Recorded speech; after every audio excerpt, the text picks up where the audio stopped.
오늘 성경 말씀은 요한계시록 4장 1절에서 5장 14절입니다. 요한계시록의 종말 환상 이야기는 4장 1절에서 하늘에 열린 문을 보여주면서 시작되고 있습니다. 요한은 이제 이 문을 통해 하늘로 올라가 계속되는 종말 현상들을 보게 되는데, 하늘이 열려 있는 이 장면은 19장 1절의 장면과 함께 종말 환상 이야기를 크게 두 단계로 나눕니다. 하늘이 열린 문은 이 땅과 천상세계를 나누는 경계선이자 두 세계를 연결해주는 지점이 됩니다. 4장 1절에서 요한이 이 문을 통해 하늘로 올라감으로써 초월 공간에서의 이야기가 시작됩니다. 이후 이야기는 7인과 함께 하늘과 땅으로 나뉘었다가 19장 11절에서 예수 그리스도께서 이 문을 통해 땅으로 내려오실 때 하늘과 땅의 두 이야기가 다시 하나가 됩니다. 물론 요한이 하늘로 올라가는 모습이 구체적으로 서술되어 있지는 않습니다. 그러나 2절부터 하늘의 보좌가 묘사되는 것으로 보면 요한이 그 문을 통해 하늘로 올라갔음을 짐작할 수 있습니다. 그 변화의 매개가 된 것은 성령에 감동되어입니다. 이렇게 요한은 성령에 감동되어 땅으로부터 하늘로 올라가는데, 이는 단순한 고도의 변화가 아니라 현실 세계로부터 초월 세계로의 이동, 즉 일종의 차원 이동입니다. 이제부터 하늘의 초월 공간에서 펼쳐지는 종말 환상 이야기가 시작됩니다. 서사학적으로 보면 이런 공간 변화와 함께 이야기의 층위 변화가 일어납니다. 요한의 자전적 이야기로부터 요한이 본 환상 속 이야기로 전이가 일어나는 것입니다. 성령에 감동되어가 처음 나타난 1장 10절에서 현실 세계로부터 이야기 세계로의 전이가 이루어졌다면, 4장 2절에서는 이야기 세계 속에서 한 층위 아래로의 이동이 일어납니다. 성령에 감동된 요한은 하늘의 열린 문에 들어섬으로써 하나님의 보좌로부터 비롯되는 종말의 구원과 심판의 비밀을 접하게 될 것입니다. 그가 그 문으로 들어가는 순간 요한계시록의 언어도 달라집니다. 2장 3장에서는 비교적 사실적인 언어들이 사용되었지만 4장부터는 상징적인 환상의 언어와 묵시적 언어가 쓰입니다. 하늘에 올라간 요한은 하나님의 어전을 보았습니다.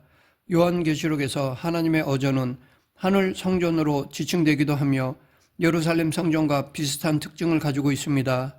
그러나 하늘 어전의 묘사는 성전보다 더 구체적이고 입체적입니다. 요한이 하늘 어전에서 가장 먼저 본 것은 어전 한가운데 있는 하나님의 보좌였습니다. 요한은 보좌에 앉으신 하나님의 영광스러운 모습을 여러 가지 보석들과 비교하여 보여줍니다. 요한은 그분이 하나님이라고 직접 언급하지는 않습니다. 그 이유는 아마도 하나님의 이름을 부정한 입술에 담기를 꺼리는 유대인들의 전통에 기인한 것으로 보입니다. 그러나 이어지는 요한계시록 이야기의 정황을 볼 때 그분이 하나님이심이 분명합니다. 하나님의 보좌 주변에는 24개의 다른 보좌가 있고 그 위에는 24 장로가 앉아 있습니다. 그리고 하나님의 보좌에 밀착한 4생물이 있는데, 첫째 생물은 사자 같고, 둘째 생물은 송아지 같고, 셋째 생물은 사람 같고, 넷째 생물은 날아가는 독수리 같이 생겼으며 각각 6날개를 가지고 있습니다. 하나님의 보좌 앞에는 수정을 깔아놓은 유리바다와 같은 것이 있습니다. 요한계시록에 묘사된 하나님의 보좌를 구약성경 출애굽기, 이사야서, 에스겔서에 나오는 장면과 비교해 보면 모세가 시내산에서 받은 성전의 설교도에는 하나님을 성전 지성소 내의 속죄소 곧 언약궤 덮개 위에 모시는 것으로 묘사됩니다. 이 속죄소가 하나님의 보좌입니다. 순금으로 만든 속죄소의 양끝에는 조각된 두 그룹이 부착되어 있는데, 두 그룹은 두 날개를 편 채로 서로 마주보고 있습니다.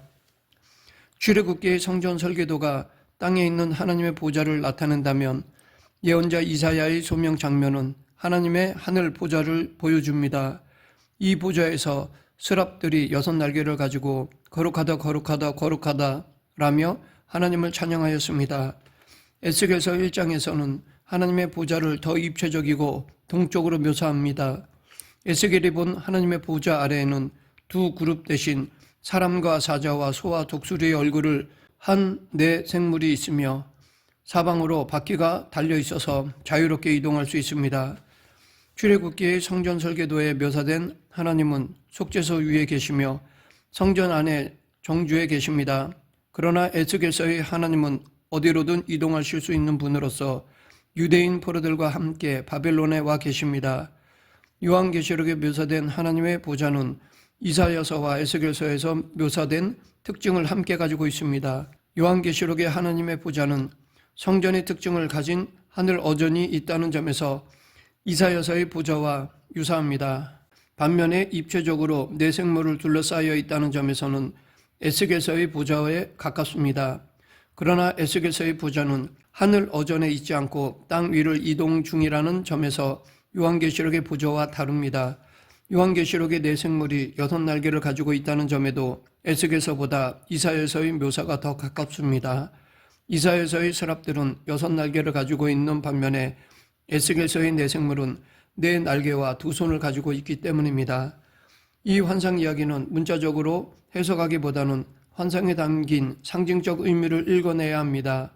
내 본문에 담긴 하나님의 보좌 환상은 각기 전달하고자 하는 메시지가 있습니다. 예를 들어 에스겔서는 자유롭게 이동하는 보좌의 환상을 통해 하나님께서 예루살렘 성전에 머물러 계시지 않고 바벨론으로 이동해 오셔서 유대인 포로들과 함께 계심을 보여줍니다. 그렇다면 요한계시록이 하나님의 보좌를 보여줌으로써 전달하려는 메시지는 무엇일까요? 이 메시지를 잘 파악하기 위해서는 먼저 요한계시록의 시대적 배경을 알아야 합니다. 당시 성도들은 로마 황제가 사람들에 의해 우리 주라고 불리며 하나님으로 경배를 받고 있던 상황에 살고 있었습니다. 하나님의 어전 장면에서 그런 현실을 간접적이지만 분명히 암시해주는 말이 있습니다. 그것은 바로 24장로가 하나님을 부를 때 사용하는 우리 주 하나님이라는 호칭입니다. 요한계시록 저술 당시 로마의 황제였던 도미티아누스는 자신이 그렇게 불리기를 원했습니다. 요한계시록은 그 동일한 호칭을 하나님께 적용함으로써 우리의 진정한 주님과 하나님은 오직 여호와 하나님뿐이심을 확인합니다. 그리스도인들은 황제를 신으로 부르거나 경배하기를 거부했습니다. 그리고 이런 저항은 성도들에게 여러 가지 현실적 불이익과 고난을 주었습니다. 심지어 그로 인해 순교하는 사람들이 생겨났습니다. 이런 현실에서 많은 그리스도인들은 하나님이 정말 살아계신지 고난을 무릅쓰고 신앙을 지켜내고 있는 자신들의 선택이 지혜로운 것인지 회의를 느꼈습니다. 요한계시록 4장의 하나님 어전 장면은 그런 성도들에게 주는 분명한 메시지를 담고 있습니다. 그 메시지는 8절에서 내 생물이 밤낮 쉬지 않고 부르는 찬양을 통해 전달됩니다. 거룩하다 거룩하다 거룩하다 주 하나님 곧 전능하신 이여 전에도 계셨고 이제도 계시고 장차 오실 이시라. 요한계시록에는 하나님의 어전 장면이 반복되어 나타나는데 많은 경우 하늘에서 들려온 음성이나 합창이 함께 나옵니다. 음성이나 합창은 그 시점에서 일어나고 있는 사건이나 장면들의 의미를 해설해 주는 역할을 합니다. 요한계시록 4장의 하나님 어전 장면은 종말 환상 이야기의 첫 장면으로서 하나님의 주되심이라는 요한계시록의 중심 신학을 형상화합니다. 즉 하나님은 전에도 우리의 주님이셨고 지금도 변함없이 그러하시며 장차 심판주로 오실 것이라는 것입니다. 그렇게 이 장면은 하나님의 주되심을 확인하면서 동시에 앞으로 종말 환상 이야기에서 구체적으로 펼쳐질 하나님의 주되심을 예고합니다. 요한계시록 4장의 하나님 어전 장면은 단절없이 5장으로 연결되고 있습니다. 4장이 하나님의 살아계심을 보여준다면 5장은 당신의 주되심을 실현하기 위해 행동하시는 하나님의 모습을 보여줍니다. 하나님의 행동은 바벨론으로 대변되는 악한 세력에 대한 심판으로 나타나는데 심판은 하나님의 대행자이신 어린 양 곧 예수 그리스도에 의해 수행되며 그 과정은 7인으로 봉해진 두루마리에 의해 진행됩니다. 요한계시록 5장 1절은 마치 카메라를 클로즈업하는 영화의 한 장면처럼 보좌에 앉으신 분의 오른편을 부각시켜 보여줍니다. 거기에는 안팎으로 쓰여 있고 7인으로 봉해진 두루마리가 하나 놓여 있습니다. 안팎으로 썼다는 말이 무엇을 뜻하는지 그리고 이 두루마리가 구체적으로 어떤 방식으로 봉인되었는지에 관해서는 그 시대의 관습에 기초하여 다양하게 추론되지만 본문의 이야기 세계 안에서 생각해 볼 때 안팎으로 썼다는 것은 기록된 내용이 안쪽 면만으로는 다 담을 수 없을 정도로 많다는 것을 의미합니다.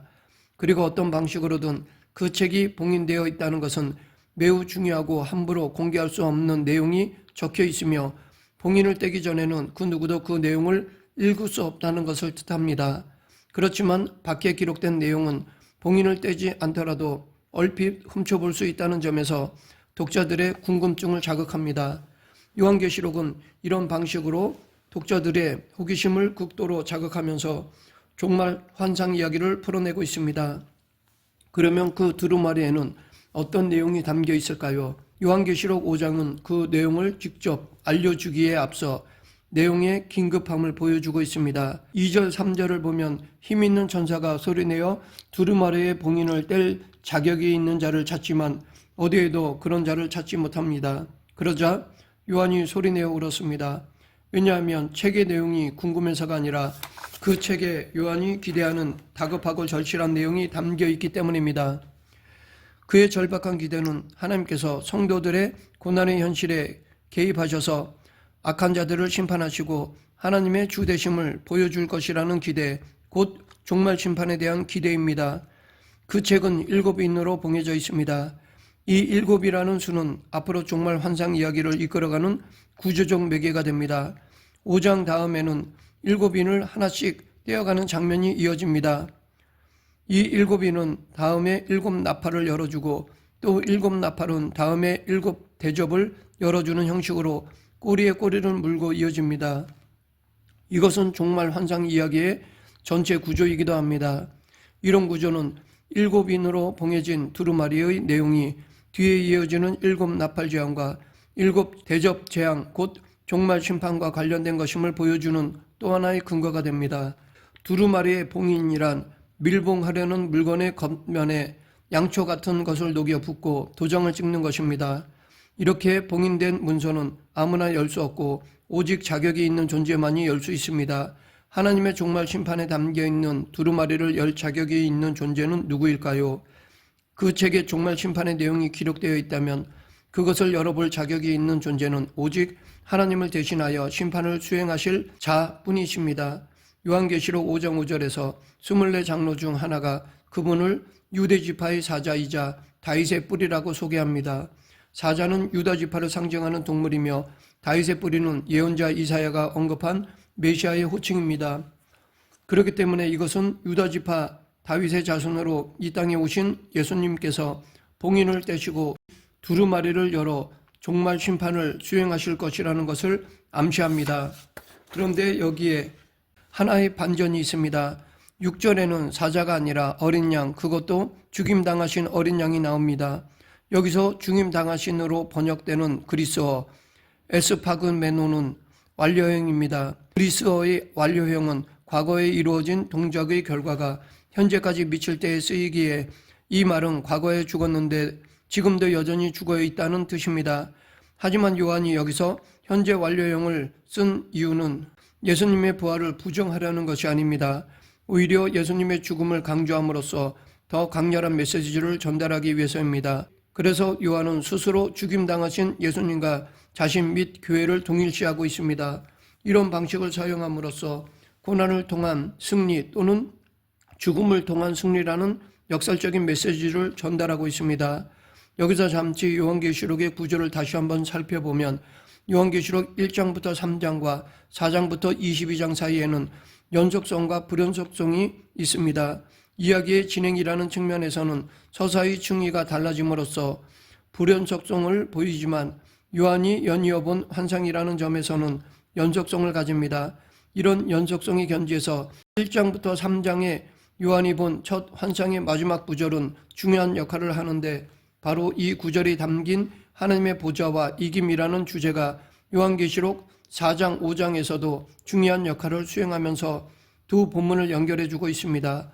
즉 3장 끝에서 언급된 하나님의 보좌가 4장의 하나님 어전 첫 장면에 다시 등장하여 두 본문을 연결하고 있습니다. 또한 이김이라는 것도 요한계시록 2장 3장에 7번 반복되는 약속과 관련되어 있습니다. 7교회에 보내는 각 메시지의 끝부분에는 이기는 자에게 주시는 약속이 나옵니다. 예를 들어 에베소 교회의 이기는 자에게는 하나님의 낙원에 있는 생명나무의 열매를 주워 먹게 하겠다고 약속하셨습니다. 라오디게아 교회의 이기는 자에게는 보좌를 약속하시면서 자신을 이기신 분으로 제시하셨습니다. 이렇게 이기신 분으로서의 예수 그리스도는 요한계시록 5장에 다시 등장합니다. 5절에서 장로가 소개하는 이기신 분은 사자라는 동물로 상징되어 있습니다. 그러나 정작 독자들 앞에 나타나는 동물은 어린 양, 그것도 죽임당하신 어린 양입니다. 이 두 장면은 하나로 합쳐지면서 죽임당하신 어린 양이 이겼다라는 강력한 메시지를 전달합니다.